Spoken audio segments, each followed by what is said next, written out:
First Timothy 4 and verse 6. Isang talata lamang po yung ating titingnan sa ngayon. At loobin ng Panginoon na ito po ay matapat na ating matingnan at maunawaan mga kapatid sa pangangaral.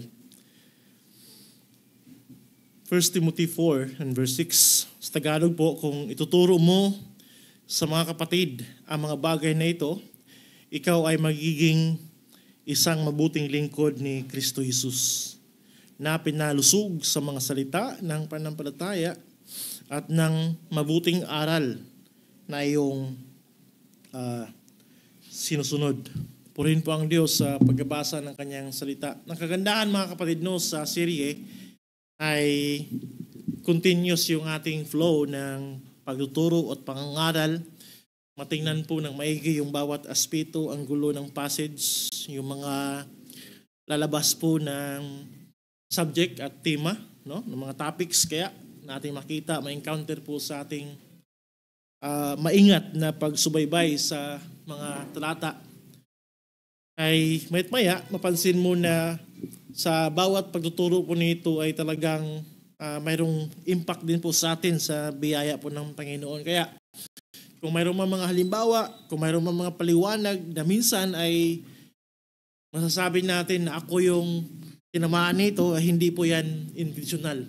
At again, walang purpose na anumang context na i-personalize po ito ng isang preacher, kagaya ko po, doon sa inyong konteksto. Pero hagip, no? Mahagip palagi yung ating mga sirkumstansya na sa iba kasing konteksto mga kapatid, kapag galit yung pastor, gagamitin yung pulpit.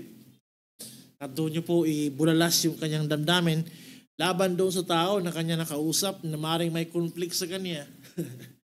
At gamitin niya po yung pulpito upang maaaring pahayagan po ng galit. Hindi po tayo ganoon mga kapatid. Ayon sa ating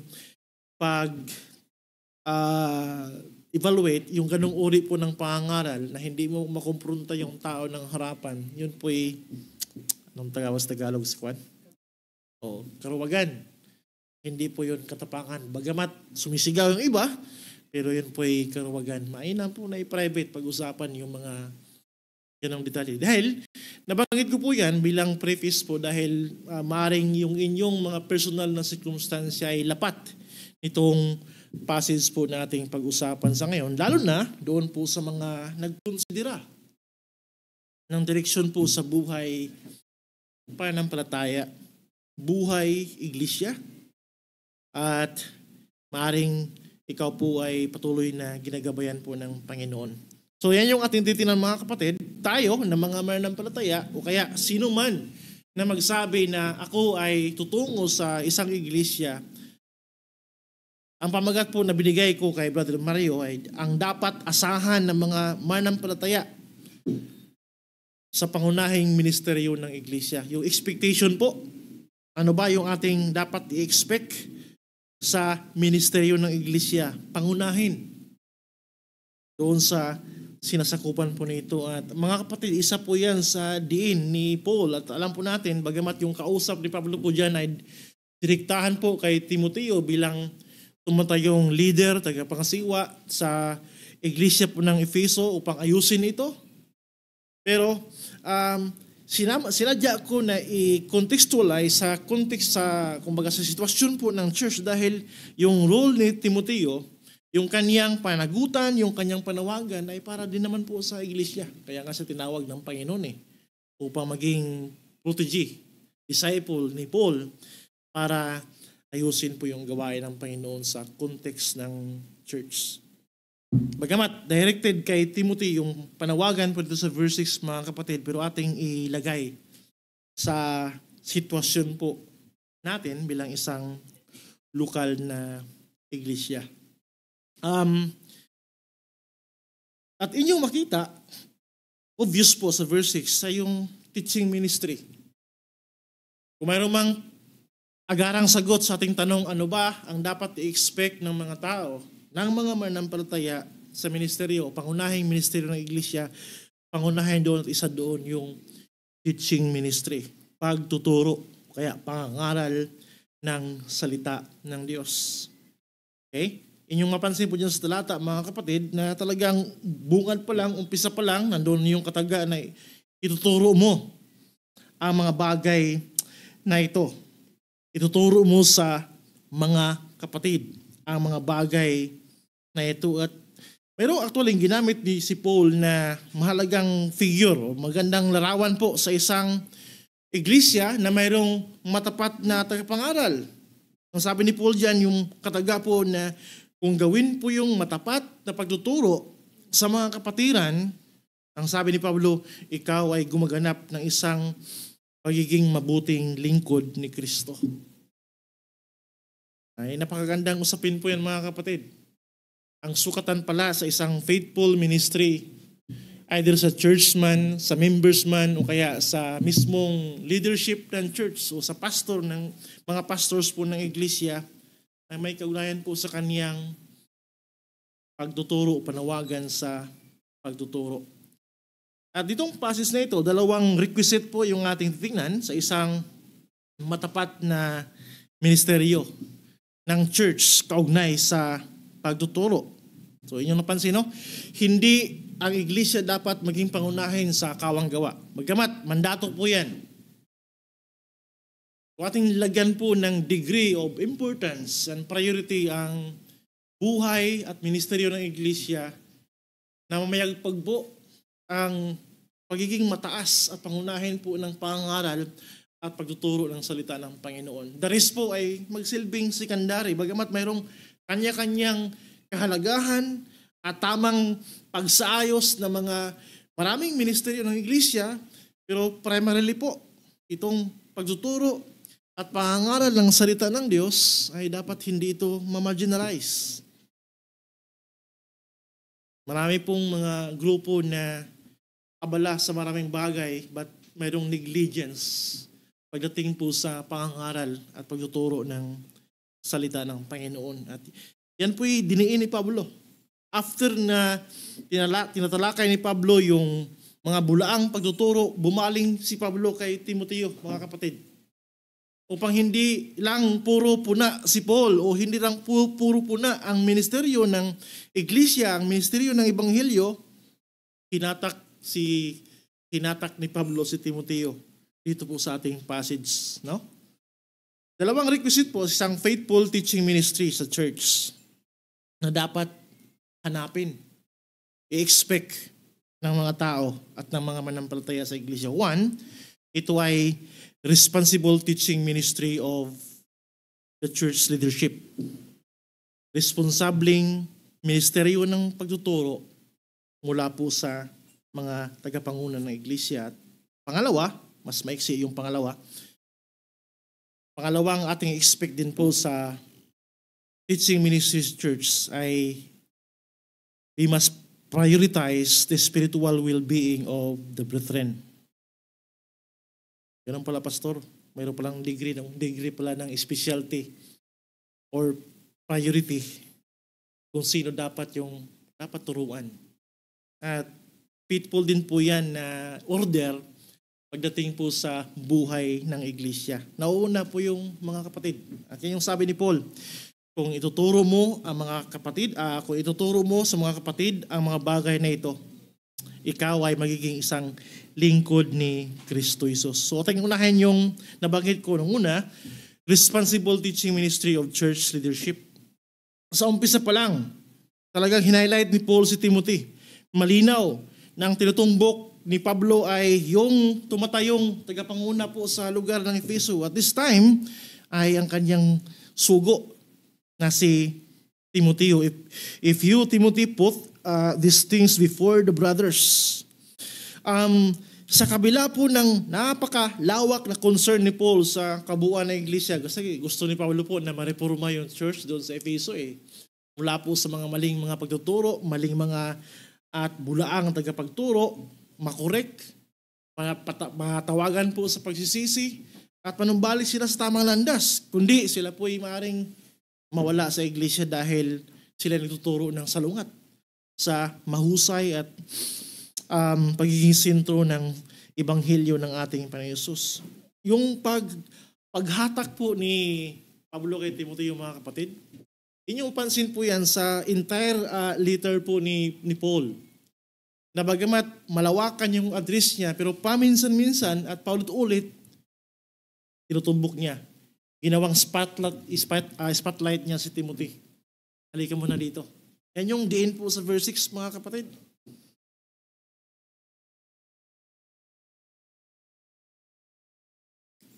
Maraming pagkakataon na parang hinihila si Timoteo ni Paul at sulong in-address ni Pablo nang parang silang dalawa lang po yung nag-uusap.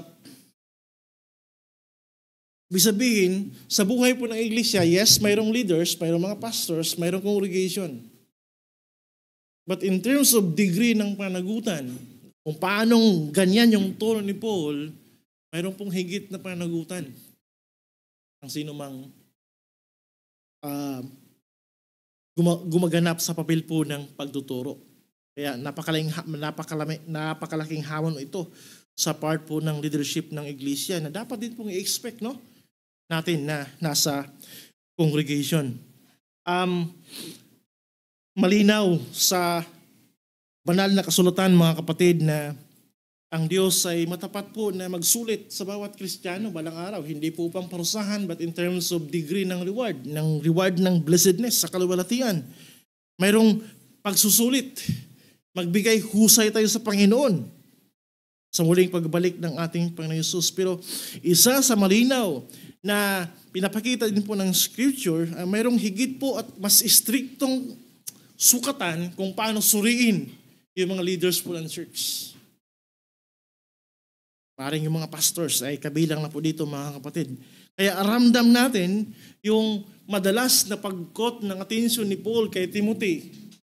Hindi lang ng buong church, kundi partikular kay Timoteo upang bigyan siya ng specific na instruction kaugnay sa kanyang role at kanyang tungkulin sa usapin po ng teaching ministry sa church. Kaya ramdam natin yung ganong tono po sa puso ni Pablo. Why he needed to isolate Timothy for many times upang palalahanan siya sa kanyang pangunahing mandato sa iglesia. James 3:1, sabi po si Santiago, mga kapatid ko, huwag maging guro ang marami sa inyo. Yamang malalaman nating hahatulan tayo ng mas mahigpit. No? Isang bagay po yan na kung ikaw ay naghanap talaga ng kalooban ng Panginoon na maghanap ng isang biblical and biblically ordered church, isa po yan sa dapat tingnan.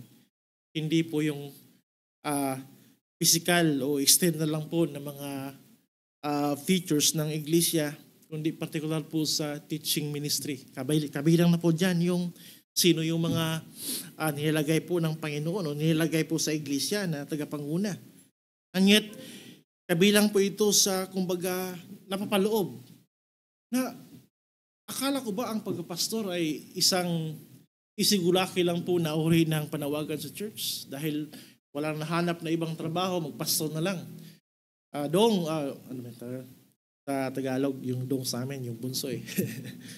Dahil kapatid mo, doktor, ang kapatid mong isa ay politicians, ikaw medyo mahina ka, magpastor ka na lang. Ganun yung minsan naging usapin na po sa malimit pong pabiro na lang sa mga expression po ng mga manampalataya. But hindi po ganun ang salita ng Panginoon.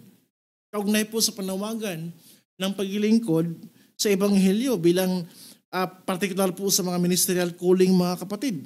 Kaya ganun na lamang po yung language ni Paul. At the same time, may backup kay Santiago na hindi isang biro ang naghangad na maging guro dahil biruin mo, haharap ka sa Diyos.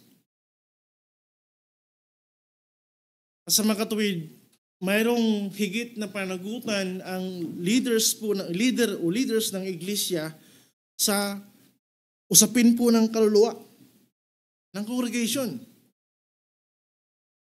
Sino bang mapangahas po na ganahan, kumbaga, magustuhan po yung ganong mga babala po ng salita ng Panginoon sa normal po na tao. Di ba?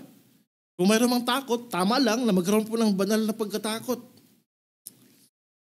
ang mga lingkod ng Diyos, example po sa Old Testament, si Moises, si Jeremias, maging si Gideon. Sa panahon na sila tinawag ng Diyos, sa pangunguna, kabilang po itong pagbigay, pag-instruct sa bayan po ng Israel bilang kumakatawan ng people of God. Alam po nila na hindi biro yung ganong panawagan, mga kapatid. Pero inyo makita, initially po, yung response nila ay refusal to God's call. Inuunawa ng Diyos. Maaring may mga lehitimo silang binigay po ng mga excuses sa Panginoon. Actually, mayroong something in common po kay Jeremias at kay Moises. Hindi ako marunong magsalita. Ano yung kakulangan ni Moises at ni Jeremias? Nangako ang Diyos na ako magpuna, ako mag-supply upang kayo ay tumugon sa panawagan. Ang daming excuses si Moises. Ganito, ganyan. Paniwalaan ba ako ng mga tao? Sino ako na tutulong kay Paraon para magsabi ng mga salitang ito? Hindi ako marunong magsalita. Binigyan ng Diyos ng kanyang kapatid na si Aaron. Backup, parang secretary, assistant. Masunod po yung panawagan ng Panginoon. At the same time, yung pangako ng Diyos, both kay Moises at Jeremiah, yung presensya mismo ng Diyos, ang siyang sagot sa kailang kakulangan. Na huwag silang matakot. Itahan ko ang aking presensya kasama ninyo.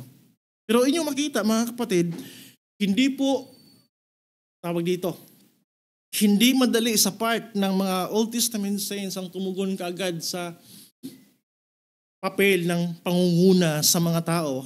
At malaking porsyento po na kabilang sa kanilang pangunguna ay pagtuturo. Bagamat ibang konteksto yung mga pangyayari sa lumang tipan, pero sila yung naghatid din po ng salita ng Diyos. Magpaliwanag ng salita ng Diyos, mayroong ganong function po sila. Pero sa pasimula, inaayawan. Di ba? Kung maaari, maglatag po ng mga excuses. Ang iba dito ay lehitimo. Samantalang marami po sa ating panahon. Atat na atat magpastor. And they bypass all the requirements in the scripture. Paano po maging ituring opisyal na tagapagturo sa iglesia? Again, hindi po namin tinataas yung aming bangko. Yan po'y pinapanalangin ng ating iglesia, di ba? Ang mahabang panahon, by the way, yung Grace Baptist Church ng Los Baños po, ating kapatid na iglesia, ay nagkaroon na po ng 3 pastors na dagdag. Purihin Panginoon. Alam niyo ba kung ilang taon silang nalangin? For 43 years. Na malagdagan po yung isang pastor. Ang binigay naman ng Panginoon ay sobra-sobra, 3.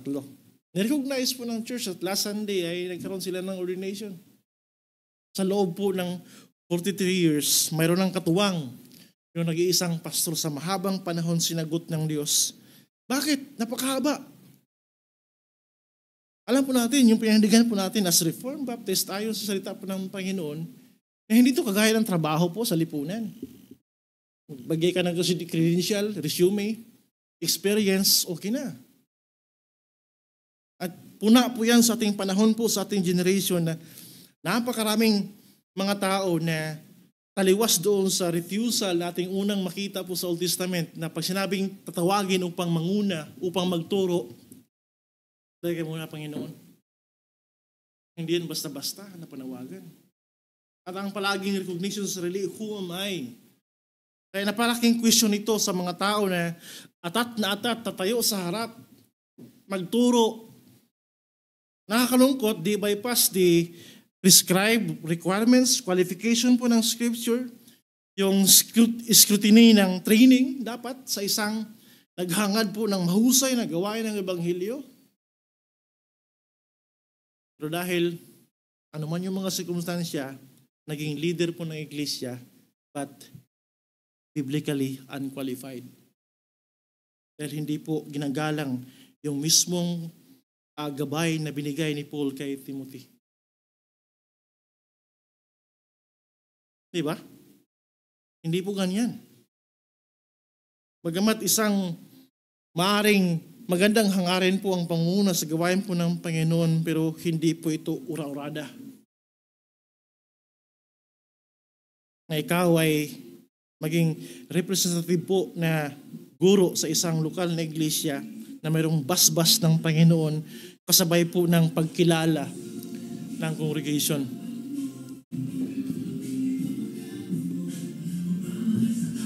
Palampasin mo natin saglit.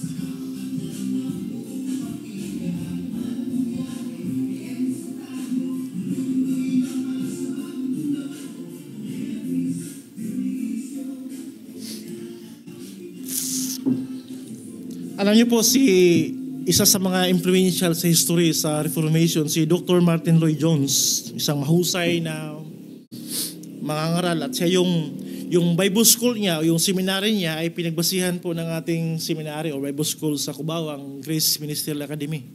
Na dapat ang isang Bible school ay under po ng isang faithful and biblically ordered local church.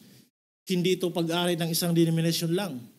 Dapat ito ay under po sa oversight ng isang lokal na iglesia. Yan ang sinundan po na pattern sa GMA kung saan po tayo nanggaling. At sabi po ni Martin Lloyd-Jones, doon sa mga naghahangad po na maging guro sa iglesia, maging pastor po sa iglesia, bagamat mayroong qualification, pasado na yun ha? Pasado na po yan sa mga qualification na hinihingi po ng Biblia patungkol po sa tagapangunan ng church. Pero sabi po ni Dr. Martin Lloyd-Jones sa kanyang Exploring Ministerial Calling, sabi niya, many people think they are called to the ministry because they have never tried anything else. Yung sabi ko kayo na, parang walang magawa sa buhay. Pastor na lang. Sabi niya, I would say to such people, yung advice niya, yung counsel niya, go and try something else first. If after you have tried other things, and you still have strong and burning desire that you want to preach, then you can be sure that it is God's call. So, ito yung sinusundan po ng mga sumunod na mga seminary at sa mga local church na kaparehas po sa ating conviction, mga kapatid. Kung maaari, ay nasubukan muna yung mga gawa, yung mayroong aspiration po ng mga gawa sa iba't ibang field po ng trabaho. Na sa probinsya ng Panginoon pagmakita, kapag kampante siya doon sa kanyang maring trabaho, ito man ay accountant, kung mayroong ganong kurso, ito man po ay negosyo, sige, kahit po politika, pwedeng pasukin eh. Kung sabihin natin kalooban ng Panginoon na doon siya. Pero sabi ni Dr. Martin Lloyd-Jones, pero kung inuusig pa rin siya ng kanyang budhi, bagamat maring successful siya sa kanyang field, na sekular na trabaho, at again, hinahatak pa rin siya sa kanyang desire na maglingkod sa Panginoon. Sign po yan. Isa po yan sa masidhing tanda na siya tinawag po ng Panginoon. Kasi hindi po siya mapalagay sa ibang bagay kundi sa panawagan. Kaya mayroon akong kilalang Bible school po na actually isa sa mga requirement po nila bago magpastor ay mayroon talagang tawag dito, sideline yung mga gawa bago po papasok sa ministeryo. Again, practical po yan na ginawa po nila, hindi po yan by imposition, pero nakita po nila na mahalaga po yun. Kaugnay po sa mga nag-aspire ng ministry dahil doon po masuwok. Kapag ang nag-aspire po na maging pastor ay qualified pala maging guro sa DepEd at nasisiyahan sa doon, why not na ituring po yan na vocation ng Panginoon galing sa Kanya. Pero again, gaya ng pangungusap dito po ng isang theologian na ating tinitingala din po sa biyaya ng Panginoon, andun pa rin yung masidhing panawagan. Ang main ng kanyang function po ng ministeryo sa kaharian ng Diyos ay nasa context ng iglesia. Doon po siya magpapasakop sa mga proseso, mga kaparaanan, ano yung prerequisite bago siya kilalanin po at talagang patunay na tinawag po ng Panginoon sa isang lokal na iglesia. Napakalaking kaibahan doon lang sa iba't ibang grupo po nating mapansin sa maraming pagkakataon po dito, maging sa Pilipinas. Mayroon na nagsabi na gusto kong magpastor, okay na. Ilang linggo lang, tapos na, ilang buwan lang, ilang taon lang, okay na. Naririnig mo nang nangangaral ang salita ng Diyos, bagamat alam mo na hindi po dumaan sa tamang proseso ng Biblia. Yan yung aking naging reflection mga kapatid noong panahon na palaging kinukuha ni Pablo si Timoteo. Timoteo, iba ka. Hindi upang ipamukha po sa church na mas mababang uri yung mga membro ng iglesia, kundi dahil napakaangat yung responsibilidad. May mga pagkakataon na sinusulo ni Pablo si Timoteo upang bigyan po ng maingat na instruction. Ang kakaiba sa mga gusto ngayon ng mga napakaraming tao na naginip lang na ikaw ay tawagin ko na magministeryo, mamukat-mukat mo, ilang linggo lang, ilang taon lang ay tuturo na at alam mo na wala sa hulog yung pagtuturo. Kasi hindi dumaan po ng scrutiny ng biblical training sa panawagan po ng pagiging guro ng salita ng Panginoon. At inyong pansin din po mga kapatid, diyan sa ating talata sa verse 6, balanse yung laman po ng pagtuturo. Di ba? Nasabi yan, kung ituturo mo sa mga kapatid, yung salita po dyan na ituturo ay sa immediate context po ay may kinalaman po sa pag-disclose, pagpuna, pag-scrutinize ng mga false teaching. Di ba? Pero sa malawakang context din po, sa entire sulat ni Pablo kay Timoteo, ito po ay may kinalaman sa mga positibong mandato ni Pablo sa isang lokal na iglesia. Sa makatuwid, dapat ang makitang teaching ministry sa isang lokal na iglesia ay mayroong kakainan po ang opisina ng pagtuturo sa iglesia na magpaliwanag ng objective po ng mga katuruan kaugnay sa salita ng Panginoon. It could be doctrines. Pero at the same time, siya rin po ay maaaring makapagpaliwanag, maaaring makapag-disclose bakit mali yung katuruan na ito. Bakit inconsistent yung view na ito? Bakit bulaan yung pagtuturong ito? Bakit salungat ito sa kahusayan ng Ebanghelyo? Dapat yan yung mataas na expectation po natin. Napakaraming mga gawain po sa ating panahon pa ngayon na ang term na, kumbaga ang motto na kailang sinusundan, lahat ng pananampalataya ay mag-lead pa rin yan sa Panginoon. Bagamat malinaw po nagbabanggaan ng mga claims. Yan po yung nangyari sa ating panahon po mga kapatid. Inclusive yung tawag doon. Lahat welcome. Lahat ng turo pwede. Nawala na po yung absolute truth. Nagsimula na po yan, maging sa time po ng mga apostoles. Kasi kung lahat po ay tama, bakit nagkukurik pa si Pablo, si Timoteo? Bakit nagsaway pa sila ng mga maling katuruan? Naging struggle po yan sa mga Bible study ko po. Sa mga Bible study po natin, minsan may mga pagtatanong, Pastor, paano maunawaan, malaman na yung tinuturo ng ganito ay tama? Sabi ko sa kanila, yung model na ating pinakita sa inyo, ay mismo kayo ay nagbasa. Pinabasa ng salita ng Panginoon, pinaunawa ng dahan-dahan. Hindi po minamanipulate yung inyong damdamin, yung emotion, upang magustuhan nyo ang aming ministeryo. Pagkos, ibali nang may involved na pasensya, involved na pag-iisip, kayo mismo ay makita nyo may kahusayan ang simpleng pagtuklas ng salita ng Panginoon at tinitimbang yung paliwanag natin sa ating mga Bible studies.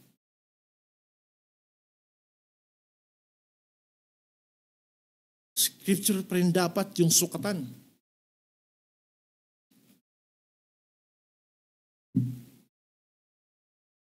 Kaya yung diin po sa context ni Pablo kay Timoteo mga kapatid, maliban sa pag-identify ng mga maling turo, mayroon din pong positibo. Tamang mailahad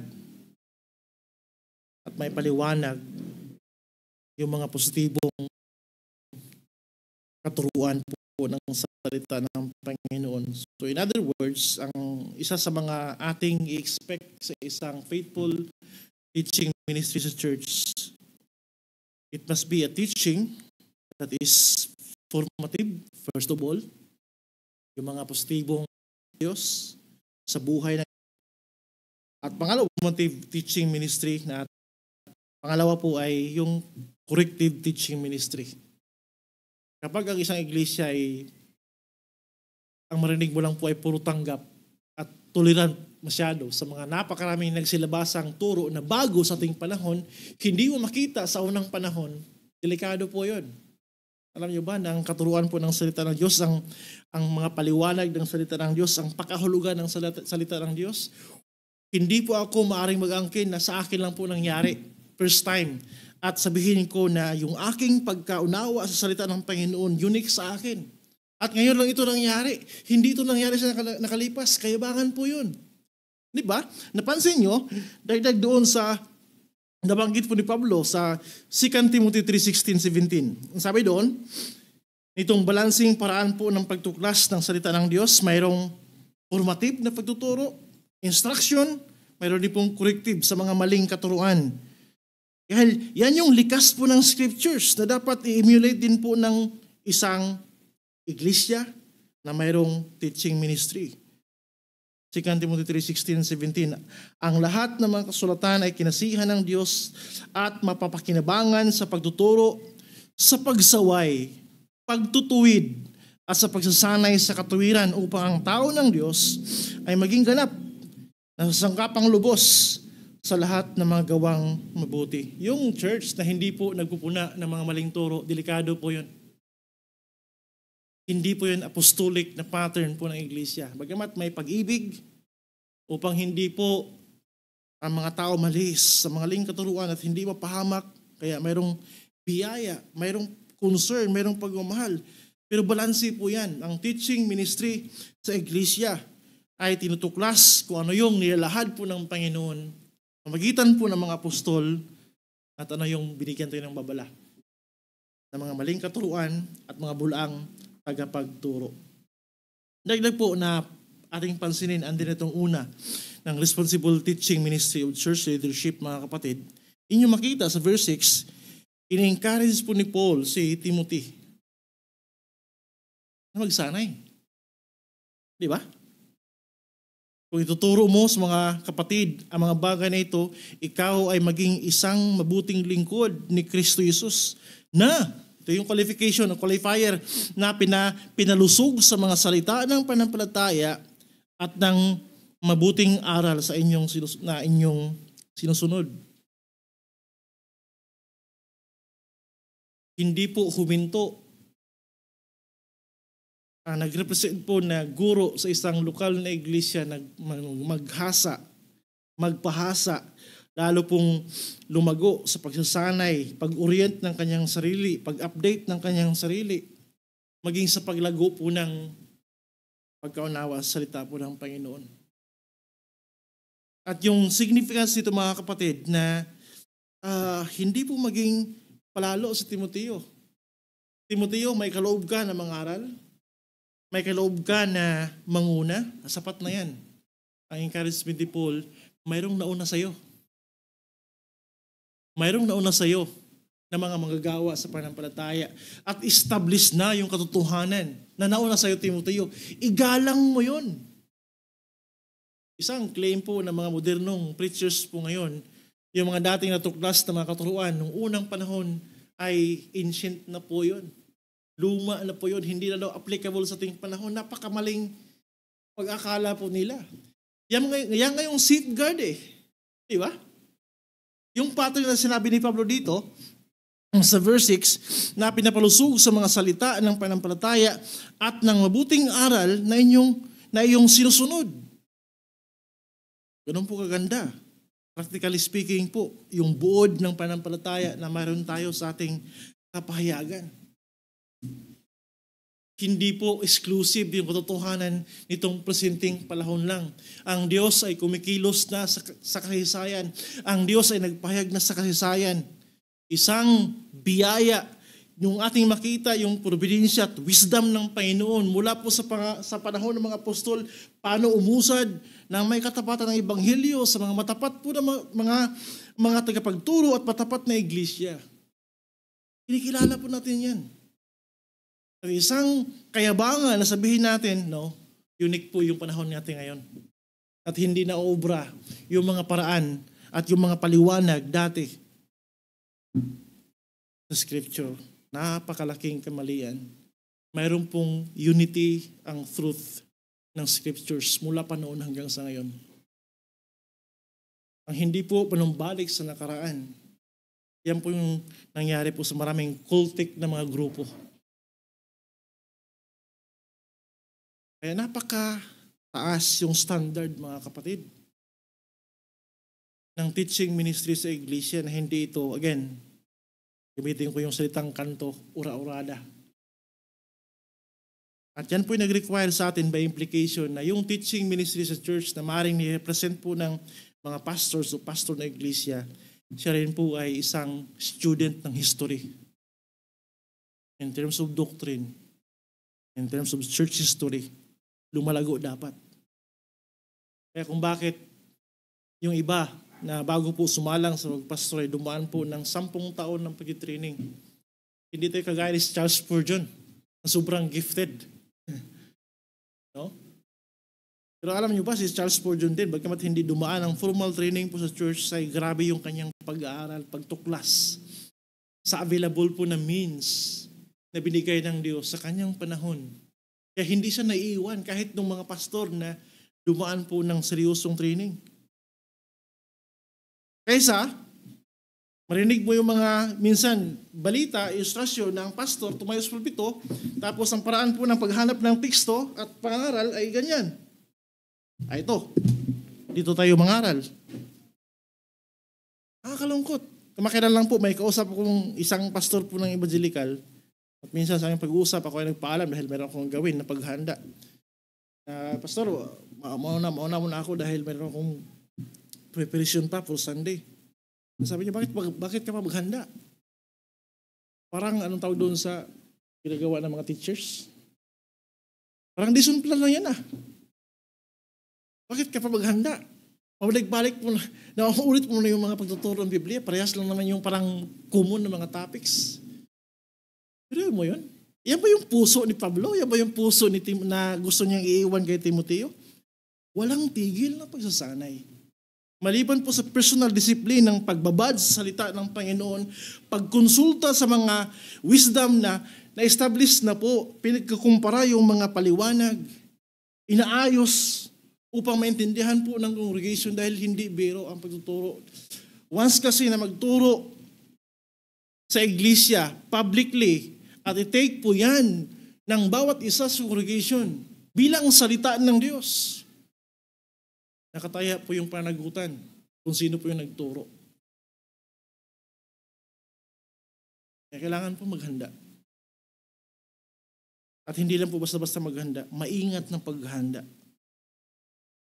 Dahil kabilang po yan sa babala ng Panginoon na bigay sulit, husay sa mga guro ng salita ng Diyos sa muling pagbabalik. Akala ko noon, once na may magsabi na, Kuya, gusto kong sumunod sa yapak mo, magpastor. Pero nanawaanin ko na hindi pala basta-basta magandang pangalan po yan. Nung nabasa ko po yung mga tala na mga kaparehas po ng panampalataya nating sinusundan, ang palagi lang sinasabi, hanapin mo muna yung sarili mo sa ibang bagay. Hindi po yun pag-discourage, kundi makita nila na hindi naman po, ibig sabihin, pag hindi ka pastor ay tila bagay yung work mo, yung job mo ay napakaliit po na tawag dito, puntos sa langit. Yan po yung isa sa mga kagandahang nangyari po ng Reformation noong 15th, 16th century. Dahil noong unang panahon, yung tinuring lang po na vocation ay yung pagkapari lang. Kinurek po yan ng mga reformador po sa bayan ng Panginoon. Kahit po taga-ayos ka lang ng sapatos. Sabi ni Martin Luther o ni D.L. Moody, I can work in a shoe factory for the glory of God. Yung ganyang nuance po ng pagtingin sa isang simpleng gawain na ito'y napakahalagang paglilingkod pa rin alang-alang sa kalwalhatian ng Diyos ay hindi po yan pagtataas lang na ang gawain po ng mga spiritual sa iglesia ay yung pinakamahalaga. Walang ganyan ang Reformation, kundi lahat ng endeavor, lalo na po ng mga manampalataya ay equal in terms of faithfulness sa paglilingkod sa Panginoon. Nabago yung ating mga pananaw na kung sakaling may mag-express na gustong maglingkod sa Panginoon sa paraan po ng pagpapastor, atin mo nang na-encourage na hanapin mo na yung sarili, ibang field ng gawain. Kung makita nila na doon sila tinawag, yun yung kalooban ng Panginoon. At ilan lang po yan sa mga reflection, mga kapatid, na ating natuklasan. Tinitingnan po sa passage ng pagbukod ni Timoteo. At the same time, yung content ng pagtuturo, formative o kaya instructive, at yung corrective po na pagtuturo upang mahayag kung bakit mali yung pagtuturo ng iba, inconsistent yung pagtuturo ng iba. Alam niyo po, isa po yan sa mahalagang pamantayan po natin if we consider a faithful and biblical local church. Higit pa sa namang bagay. Doctrine. Faithful teaching ministry. Manaig dapat yan. Sa lahat na yung consideration. Kung mali yung practice ng iglesia, at kung mali yung maring kahit po matibay yung relasyon sa iglesia, at mali yung tinuturo sa pulpito, primary concern po yan dapat sa iyo. Nasundan at hanapin po yung kalooban ng Panginoon ayon sa malinaw na kapahayagan po ng kanyang salita.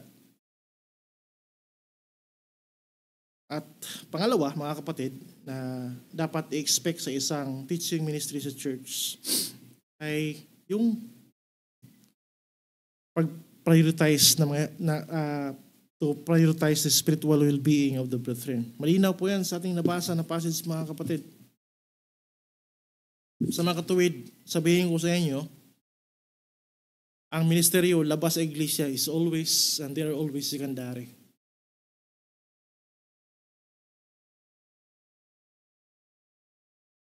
Kung paanong sa ating buhay bilang tao ay pangunahin po ang ating pamilya. Ang the rest po, labas sa ating tahanan ay palaging secondary. Same na pattern. Una, ang bahay ng Diyos. Una, ang tahanan po ng Diyos. Pero inyo, doon sa Galatians 6:10, ito po ay usapin po ng tulong. Tingnan nyo. Galatians 6:10. Mayroong priority at degree po ng pagtulong.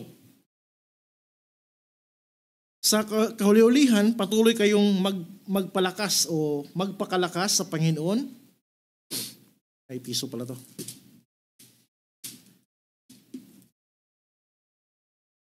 Kaya't habang may pagkakataon, gumawa tayo ng mabuti sa lahat. At ng tao, walang tawag dito, discrimination. Kung maaari, kung may pagkakataon. Pero sabi niyan, especially lalong-lalo na sa mga kabilang sa sambahayan ng pananampalataya. Sa pag-aaral ko po sa GMA, natuklasan ko po na kung bakit minsan, maski na yung gawain po ng formal evangelism po ng iglesia, dahil ang isang pastor po ay, ang isang mga gawa ay gustong magpahasa, magpatrain po sa isang matapat na Bible school, ay pwedeng ipinding yung schedule. Nangyari po yan kay Paul sa Corinto. Hinahanap niya si Timoteo, si Tito, na kanyang katuwang sa gawain po ng Ebanghelyo. At mayroong, kumbaga, pinding po na gawain ng pang-evangelismo. Pero ang ginawa ni Paul, mas inuna niyang hanapin si Timoteo upang pag-usapan yung mga pangunahing usapin po ng buhay at pananampalataya at ministeryo kaysa kanyang unahin po yung schedule ng pagpunta sa iba't ibang lugar. Degree po yan of first importance, mga kapatid. Nakakalungkot. Again, ako po ay may mga kilala, may mga nakausap ako na maraming mga pastor daw na talagang sobrang busy po sa labas ng iglesia, napabayaan yung mismong kawan ng Diyos. Di ba? Hindi po yan isang kwento lang. Replete po yan ng kwento na tila bagay napakaraming ministry, napakaraming gawain sa labas ng iglesia, whereas ang buhay, ang espiritu, ang kaluluwa ng mga kapatiran ay palaging naiiwanan. Yes, sintro po mandato ng Diyos, ang pangangarap po ng mabuting balita, hindi dapat yun mawala. Pero sa testimony po ni John MacArthur, nasabi niya, sa isang pastor na tinawag po ng Panginoon, I am called, based po sa Ephesians 4, I am called to equip the saints. Hindi niya minamaliit yung gawain po ng evangelism. May tamang lugar po yun. May tamang paraan paano po yun ganapin. Pero sabi niya, I am called as a minister of the gospel na hindi pabayaan yung kawan ng Diyos. At yan yung ginawa po ni Paul dito kay Timothy, mga kapatid. While hindi ma-neglect yung gawain po ng evangelism o pagkawang gawa, pagdating po sa katuruan, ang primary audience dapat ng Word of God pagdating po sa pag-equip, pagpapalago. At pag sinabing pagpapalago, mga kapatid, it involves range of time, period, season, na hindi mapabayaan yung teaching ministry ng salita ng Diyos. Kung ituturo mo sa mga kapatid ang mga bagay na ito, hindi mo na mag-isip si Pablo ng ibang tao labas sa iglesia. Si Paul, kung paano nag-umpisa sa gawain po ng Efeso, yes, pinalago ng Panginoon yung Ebanghelyo. Pero once na mayroong tinipon ng Diyos na mga kaluluwa sa lugar ng Efeso, Acts 20, ang sabi ni Paul, kung maaari, hindi lang maaari, nangyari sa kanya, araw at gabi, with tears and trembling, ako ay nagministeryo sa inyo ng salita ng Diyos, the full and the whole counsel of God.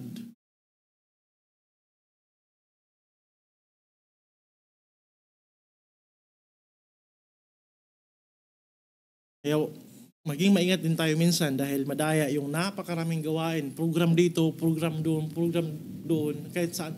Anong programa lang pinapasok, minsan pa nga pinapasok pa yung politika ng simbahan. Na-divert yung attention po ng church.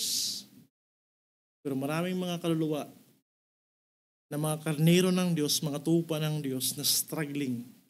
Ang iba po ay malapit ng mamatay. Dahil hindi po naging prioridad ng teaching and oversight with teaching ministry sa buhay po ng iglesia. Patuloy po tayong manalangin na sa ganung aspeto, mga kapatid, nawa hindi lang tayo abala sa mga gawaing panlabas. Nawa sa biyaya po ng Panginoon ng teaching ministry po ng lokal na iglesia ay ramdam at na ranasan ng bawat individual na manampalataya sa isang lokal na iglesia. Upang sa panahon na maring may magtanong sa atin, panatag ka.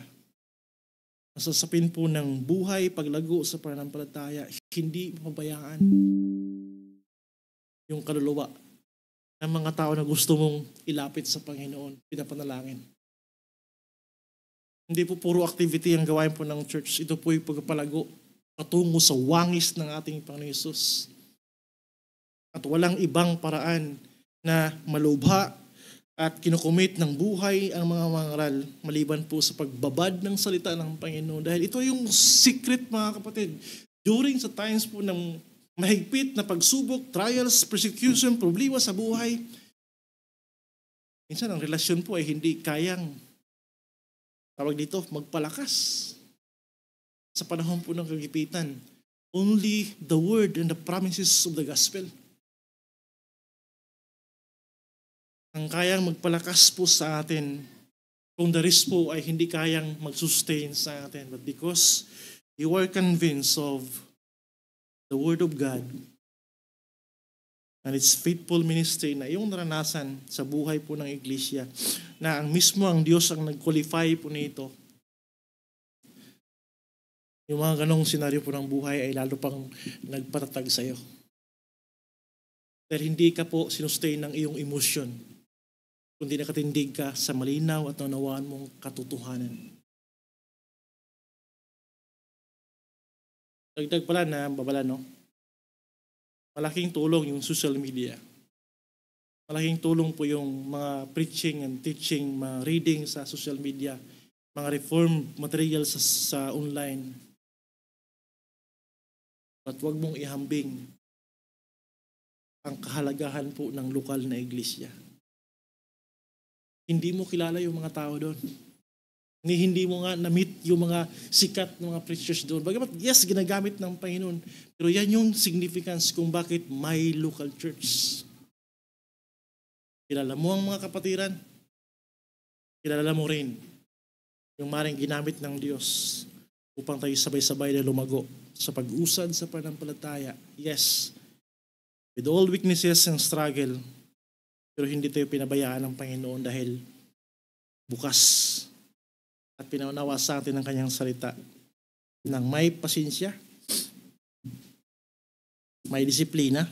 Last verse bago tayo mag-close mga kapatid. Again, Colossians 1, isa sa mga naging hamon po sa ministeryo, maging sa personal ko na buhay, na dumadalangin sa Panginoon na bigyan pa tayo ng lakas upang ito ay patuloy pong matupad sa ating buhay. Colossians 1:28-29. Sabi ni Paul, si Kristo siya ang aming pinahayag na binabalaan ng bawat tao at tinuturuan ang bawat tao sa buong karunungan upang ang lahat ay maiharap naming sakdal kay Kristo. Sabi ni Paul, dahil dito'y nagpapagal din naman ako at nagsisikap ayon sa kanyang paggawa na gumagawa sa akin na may kapangyarihan. That is a faithful ministry, teaching ministry, preaching ministry sa buhay po ng lokal na iglesia. Tayo po'y manalangin. O Diyos,